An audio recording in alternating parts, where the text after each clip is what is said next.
दोस्तों, स्वागत है आपका मेरे चैनल राजू गौड़ हिंदी कहानियाँ पर। अगर आप मेरे चैनल पर नए हैं तो मेरे चैनल को सब्सक्राइब करें और बेल आइकन का बटन भी दबा दें। और आपको मेरी कहानी अच्छी लगे तो मुझे कमेंट से मुझे बता दें। आज की कहानी का नाम है काली पत्नी की। ये कहानी दिल छू लेगी। हिंदी कहानियाँ। अरे रानी, तुम सावली ऊपर से यह काली साड़ी वो अच्छी दिखेगी क्या तुम्हारे ऊपर? पहले ही तुम्हारे रंग को देखकर लोग ताना मारते हैं। पूरब रानी को बोला, देखो ना पूरब, मैं बोलती तो कहती, सास बोलती रहती है। हमेशा ऐसा लगता है जैसे कौवे को काला टीका लगाया हो। पति और सास का बोलना सुनकर जरा उदास हो गई। वो काली नहीं थी, कृष्ण वर्णीय और रानी नाक नक्शे में अच्छी थी, पर पति और सास कलर को लेकर रानी को हमेशा ताना मारते थे। क्या करेगा वो भी, वह गोरा और रानी कृष्ण वर्णीय लोगों का क्या, वो तो नाम रखने में पीएचडी होते हैं। ब्लैक और व्हाइट जोड़ी बोलते थे दोनों को। पूरब का मन वैसे साफ था। रानी को अगर कोई कलर को लेकर बोलता तो उसे जरा भी अच्छा नहीं लगता था, इसलिए वह भी थोड़ा बहुत बोल देता था ताकि वह जिद ना करे। लेकिन जब वह बोलता था तो उसे इस बात का पछतावा होता था। उसकी माँ घर में हमेशा करवाहट रखती थी। आज भी वैसे ही हुआ।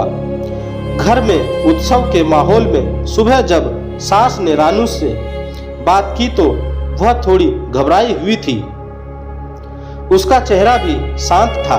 पूरब वास्तव में खुद पर शर्मिंदा था। अपराधी की तरह बैठने के बजाय वह काम के लिए बाहर गया। कई सारी महिलाएं काली साड़ी पहनकर सड़कों पर चल रही थी। सभी ही गोरी थी ऐसा नहीं था, लेकिन उन पर वह काली साड़ी अच्छी लग रही थी। पूरब काम की जगह पर गया। उसका बचपन का दोस्त विक्की और उसका पूरा परिवार साथ में था।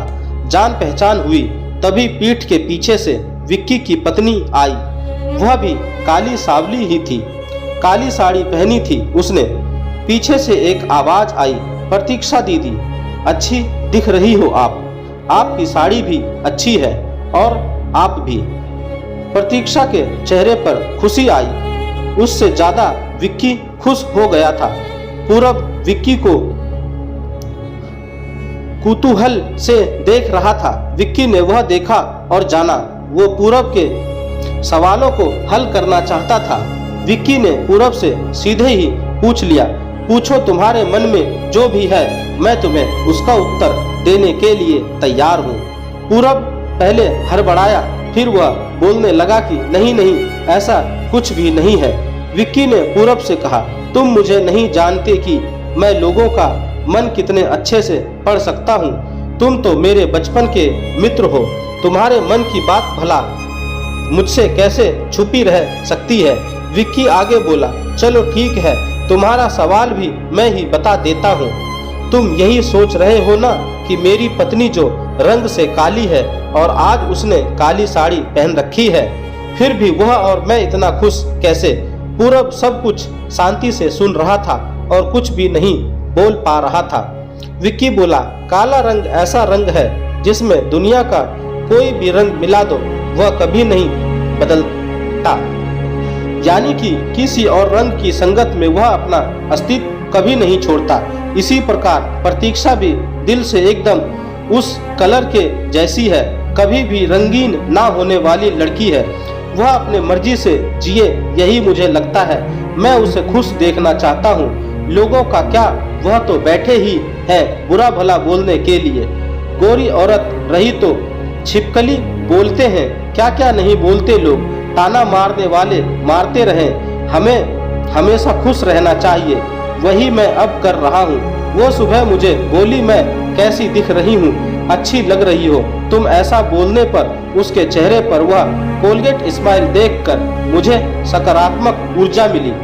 घर से बाहर निकले तो सभी बोलने लगे कि अच्छी लग रही हो भाभी।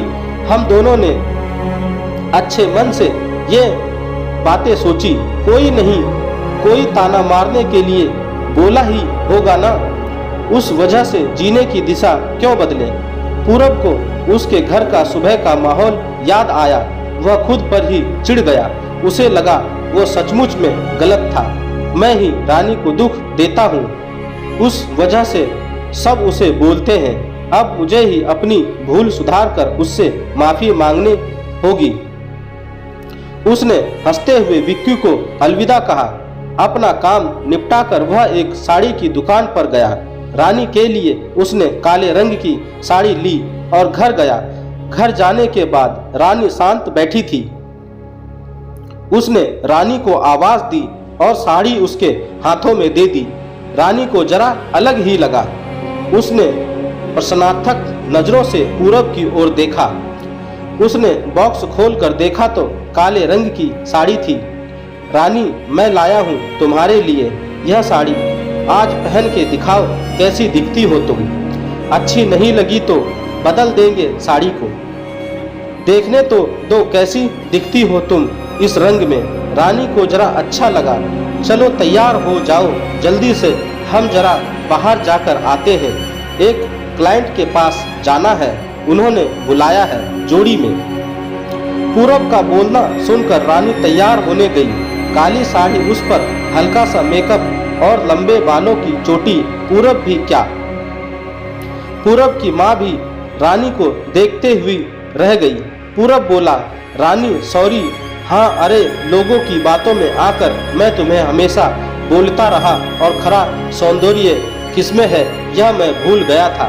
रंग दो ही है यह जानकर फिर जीना छोड़ दे क्या, अपनी खुद की पसंद छोड़ दे क्या। तुम्हें काली रंग की साड़ी पहनना बहुत अच्छा लगता था ना, पर मैं हमेशा तुम्हें टोकता रहा। अब मुझे समझ में आया, किसी भी रंग में रंगते वक्त मन साफ हो तो खूबसूरती निखरती है। तुम चाहती हो वैसे ही जियो, मैं कभी भी तुम्हें नहीं बोलूँगा। और हाँ, सचमुच सुंदर दिखती हो तुम, तुम्हारे रंग पर अच्छा खिलता है यह काला रंग। रानी के चेहरे की लाली और भी ज्यादा बढ़ गई थी। यह बात सुनकर शर्मा कर वह पूरब को बोली, क्या आप भी? पूरब ने रानी का मुस्कुराता हुआ चेहरा देखा और उसके बदले हुए विचारों से पूरब खुश हुआ। मन ही मन में पूरब ने विक्की को धन्यवाद किया, क्योंकि यह परिवर्तन विक्की के शब्दों द्वारा हुआ था। खूबसूरत दिखने के लिए खूबसूरत दिखना जरूरी नहीं है, बल्कि खूबसूरत सोच होना जरूरी है। इंसान का अगर मन सुंदर है तो इससे कोई फर्क नहीं पड़ता कि वह किस रंग का हो। दोस्तों, आपको मेरी यह कहानी कैसी लगी आप मुझे मेरे कमेंट्स बॉक्स में जाकर मुझे बता सकते हैं। और अगर आप मेरे चैनल पर नए हैं तो मेरे चैनल को सब्सक्राइब जरूर करें और बेल आइकन का बटन भी दबा दें। धन्यवाद दोस्तों। ऐसी ही कहानियाँ के लिए बने रहें मेरे चैनल पर राजू गौड़ हिंदी कहानी।